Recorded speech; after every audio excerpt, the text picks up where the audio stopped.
Hola, everybody. It's me, Maris. Yes, it's Friday. And y'all are like, where have you been all day long? I've been waiting for the forecast. I was in session. In fact, I just got done. I've been in session since about 6:45 this morning. And gonna do an energy forecast. What's our weekend look like? What do we got cooking? What do we got going on? I'm using the Shaman Oracle deck today. For the life of me, I couldn't tell you who wrote them, so. But we're using the Shaman Oracle. It's Friday. We have a plant swap going on out there. Eileen's been working it all day today. And then we will have it, I think it ends at 5 o'clock today. And then tomorrow we'll be back out from 9 a.m. to 1 p.m. over on the north side of the building. So it's right there on the corner of Southeast 79th and the I-35 service road. Hey, Angela. I have used them. I am not really on mark with my interpretation. So I am still working on them. They are like a tarot based. And so they're a little bit more complicated than what I'm used to working with. But I've been having fun today at that plant swap. And again, we'll have it again tomorrow from 9 a.m. to 1 p.m. And provided there's no rain, it'll be outdoors. If there is rain, it'll be indoors. But I'm anticipating a beautiful Saturday. Okay, there's one. Ooh. Two. Okay, looks like they're talking. And we just need one more. Come on, give us a number 3. Because I want to know what it resolves in. You know, you start with the first card is the energy coming in. Okay, here we go. Looks like we've got a couple of cards to go with. Before I start with the reading, just in case my friend Christy comes aboard. Christy, I found the 5th feather. I found the 5th feather. Christy, I found the 5th feather. I found it this morning. I had to go over to the other building and saw it in the grass, so I scooped it up rather quickly, and it's over there on the other shelf. I just need to put them all together. All right, so we're using the Shaman Oracle deck today, and we're looking at what is the energy that's coming in this weekend. And the first card is already upside down, so I'm like, fudge. But always remember, chance favors a prepared mind, and if you know what's coming in, you can adjust your energy or adjust your things in order to not so much accommodate, but work with to bring in balance. So let's take a look at what we got coming in. All right, so we're starting the energy with the Eagle card, and you can see that it's on the upside down. And the word that keeps coming to mind when I look at that is shenanigan. So it looks like we're gonna have some volatile energy, and when I see this eagle upside down, I'm not getting like it's a divine intervention kind of energy at all. So negative energy is it in play, coming in this weekend. A lot of I don't want to use the word animosity, but that's about the best that I'm going to get to that vibration. So we've got some negative energy coming in this weekend. Negative energy, negative vibes, people thinking and doing negative things. Now, a lot of times people will see the crow, and they might think something rather negative with it. Now, when I see the crow, I don't think of the negative. I think of discernment. I think of things going into deeper. There's more reasoning. There's something that's involved in it. And so what I'm looking at through here on the crow is that even though we've got some negative energy coming in, that we can actually look deep into this energy and flip it or turn it into something that's much more positive, or what I'm getting, we can take this negative energy that's coming in and we can utilize it to flip the switch for something that is more deeper and meaningful. And actually, hey Matthew, you've been on my mind all day, little brother. That you can bring this energy, this negative energy of the upside down eagle, but with the crow, that we can look at the situation and work really quickly through it to either maneuver through it, heal through it, go through it, bust it open, whatever you want to look at that energy. But we can overcome when we think like a crow.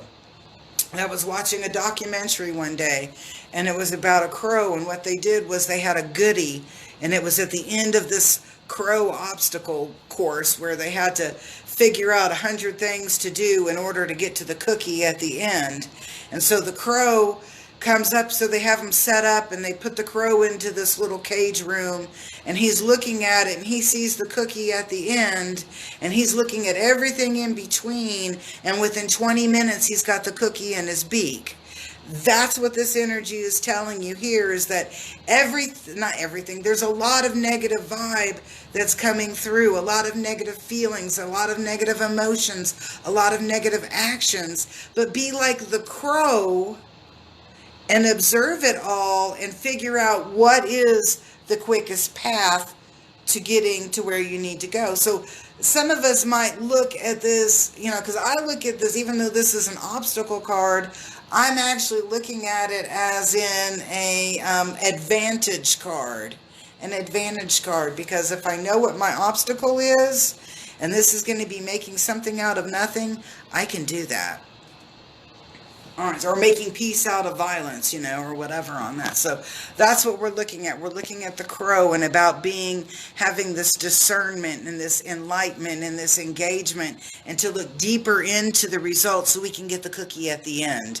Notice that he's got the moon behind him, but it has almost like that halo effect that they would do in early day, like in turn of like the early one, the early centuries, early AD artwork would have the halo behind him, designating that was something of a spiritual vibration.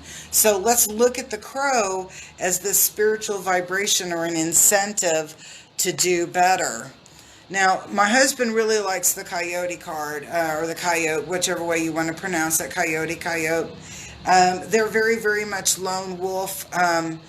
They do travel in a pack, but they also hunt singularly. They can survive as a single, but they can also survive in a pack. On this coyote energy, what would you say? I'm looking at that as in,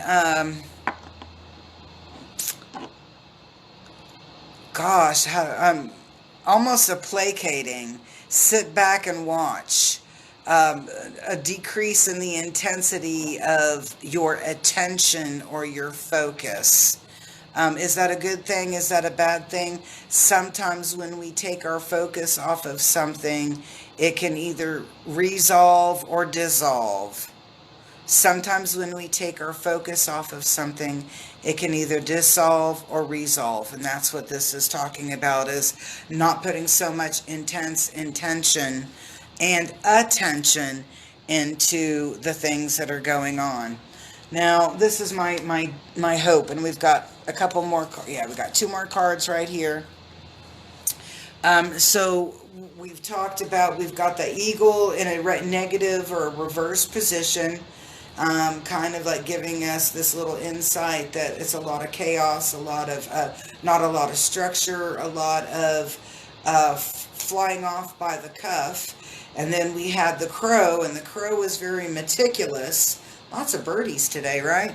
The crow is very, very meticulous and thoughtful and insightful, and looking at how it's kind of like going to the escape room and looking at one thing after another in order to grow into a prosperity or safety, or, as I used, getting the cookie at the end.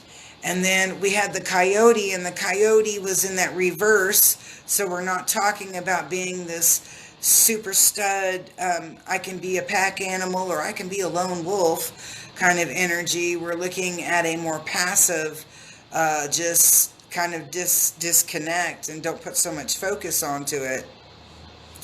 And then where is this all floating to? This is floating to the circle. And I want you to think of it as in full circle. So everything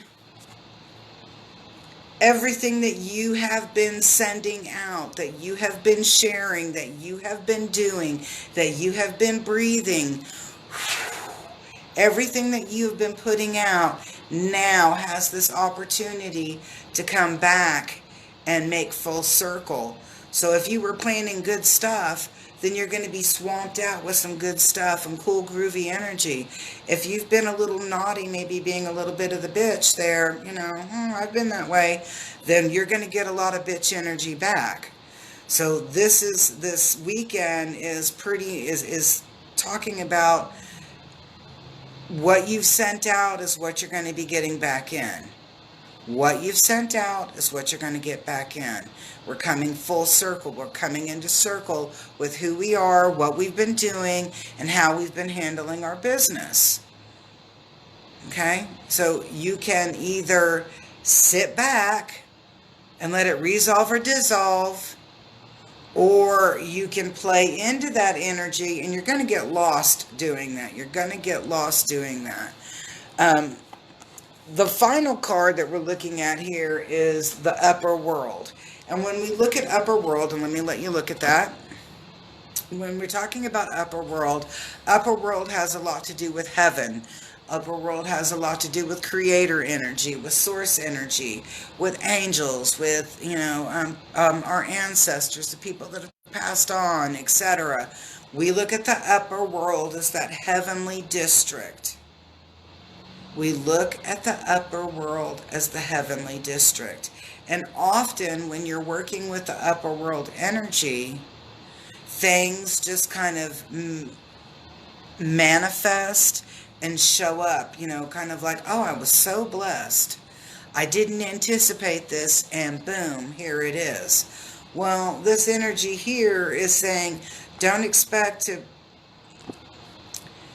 and don't take it like it's going to come out. Don't expect to be blessed.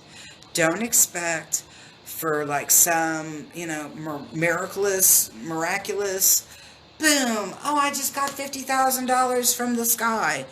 That's just not going to happen this weekend and going into that Monday morning.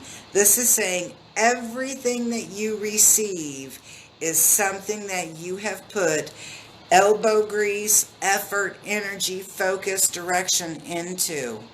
Things are just not going to miraculously, boom, appear. It's always really cool when that happens. I'll be the first one to say I totally love it when that happens. But this is not the weekend for miraculous, woo, to occur. What we're looking at here on that upper world is that everything that you do this weekend will bring a sense of, you'll have a sense of that it was received or understood or whatever. You will not be receiving some magic, miraculous bing, and it's there. Everything that you have sent out to the universe comes back to you this weekend. So if you've been spreading hate, you're going to get some hate this weekend. If you've been spreading love, you're going to get some love this weekend. If you've been somewhere in between, you're going to get somewhere in between. It's a reality weekend, and people are going to start awakening to this energy, and they're going to realize that sometimes things just don't magically appear, and that you have to put work and effort into them in order for them to manifest. And that is what the weekend energy forecast is about. It is about taking the time to see what you have around you and learning to work with that to make good things happen. Just because there's a negative vibe doesn't mean you have to go with that vibe. You, yes, you can be the catalyst of change to raise the vibration. So I hope you enjoyed today's reading. Peace, love, and happiness, and I hope to see you very, very soon.